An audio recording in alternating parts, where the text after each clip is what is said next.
You know, I think it's about time that I tell you my story. I've heard all of your lovely tales. We've all confessed things to each other. This is my confession. I murdered my fucking town. I know. Just hear me out. So, first I should tell you about my mama. My mama was the most wonderful woman you ever met. Had a mean fucking husband, but we took care of that very quickly. Anyways, she was the nurse of the town, not in any practical meaning, not in any legal sense of the matter. But when people were feeling bad, when they were feeling nasty, they would go to her for the comfort, for the warmth. If I were to describe that woman in any way, it would be warm. And then when she died, she hit that ground and I just saw that warmth. It left her. It left her completely. There's something about seeing such a wonderful, wonderful woman with such a big, big heart, and then seeing a cold, dead vessel laying on the floor, something that used to carry so much warmth, so much love. I couldn't believe it. I didn't believe it for a long, long time. But I still have my sister and that fucking woman. Now, I don't know where she came from, but all I know is whatever rotten pit she crawled out of, I hope she crawls back in. Because my sister trusts. My sister trusted more than anyone. She trusted her. She said, I love you. And she returned the favor. Oh, that woman said, I love you to my sister. Tainted in lies. I don't know how you can manage that type of lie and get someone to believe that you will actually love them. Just to stab them with a smile on your face. When I saw her stab my sister, we were surrounded by the family. We were surrounded by all of them fucking Bridgertons. And they were looking at us as my sister collapsed to the floor, a knife jammed in her back. And I broke in that moment.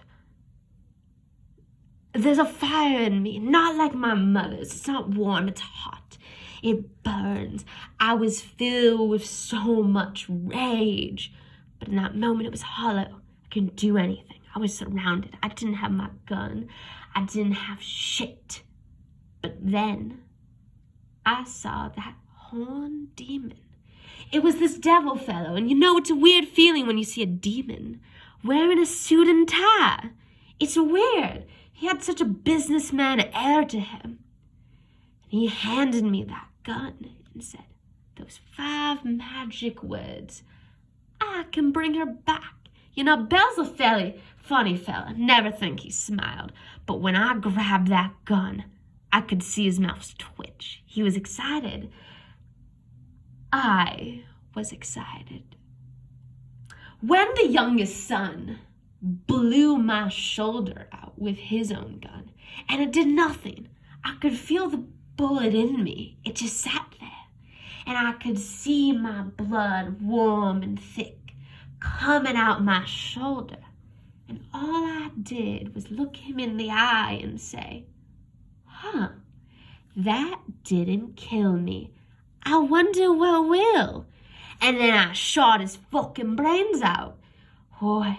And when I saw the family look at their dead, cold son, I didn't believe in karma before, but damn did I believe in it now, and it felt good to see that. And then I kept going. Sadly, I didn't get through the rest of the family and that fucking witch, but I did blow a couple pieces off. The daughter doesn't have a hand. The mother doesn't have a foot anymore. The dad doesn't have his fingers. funny how that all works. But I kept going. I couldn't stop. I don't know what it was. I didn't even have to pull the trigger anymore. I just pointed and they would fall. They looked me in the eye and their souls would be mine. And I kept going. I went, and that gang, the gang that helped them, that betrayed the common people. It's funny, they call themselves the dead fish. I didn't think that name was literal. I drowned those motherfuckers. Ironic, isn't it? Ain't it? Ironic, ain't it? But I kept going. And then I started burning. I burned every building around me. And I started yelling. I tried not to hit the townspeople, but when I did, I didn't necessarily feel bad about it because they didn't lift a finger. They actually ratted me and my sister out one time to those fucking Bridgertons. But I kept going and burning and burning. And then I got to my mama's house, and I was about to throw the final torch into it, burn the whole town to the ground. And then I heard my sister wailing. And I stopped. I looked back, and that horn devil just looked at me, looked back, looked at my sister wailing and yelling, holstered my gun, and walked away. That is my confession.